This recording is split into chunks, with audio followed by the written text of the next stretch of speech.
তামুলপুৰৰ শিৱপুৰত বন্যহস্তীৰ উপদ্ৰৱ গজৰাজৰ গছকত প্ৰাণ গ'ল মহিলাৰ জাকৰ পৰা ফালৰি কাটি অহা দুটা বনৰীয়া হাতীয়ে ভাঙিছিল মহিলাগৰাকীৰ গোহালি ঘৰ চোতালত প্ৰকাণ্ড ইৰাবত দেখি পলাবলৈ চেষ্টা চলাইছিল মহিলাগৰাকীয়ে খেদি আহি সুৰেৰে দলিয়াই হাতীয়ে গছকি ধৰিলে মহিলাগৰাকীক আৰু এই ঘটনাত গুৰুতৰভাৱে আহত হৈছে এটি 10 বছৰীয়া শিশু বৰ্তমান কিশোৰটিক নলবাৰী মেডিকেল কলেজ হাস্পতাললৈ ইতিমধ্যে প্ৰেৰণ কৰিছে এই ঘটনাত কথমপিহে প্ৰাণ ৰক্ষা পৰিছে ভৱেন মণ্ডল নামৰ এজনৰ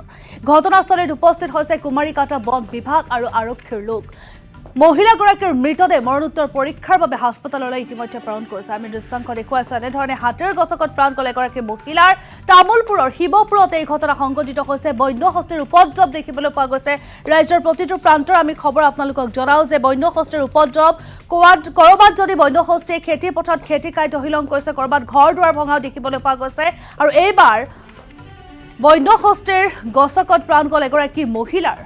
জাকৰ পৰা ফালৰি কাটি অহা দুটা বনৰীয়া হাতীয়ে ভাঙিছিল মহিলাগৰাকীৰ গোহালি ঘৰটো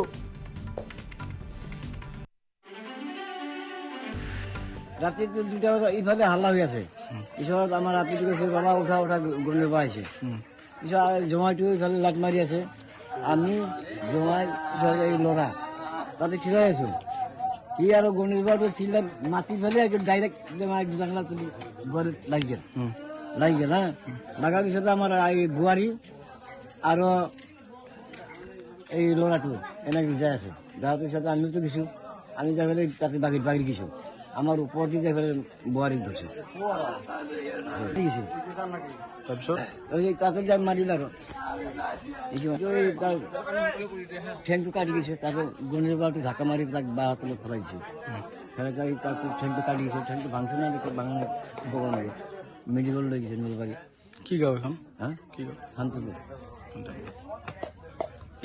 ঠিক হল মানে আজি প্ৰায় 3-4 দিন ধৰি আমাৰ এই অঞ্চলত হাতীৰ মুভমেণ্ট চলি আছে আগৰ পৰাই মুভমেণ্ট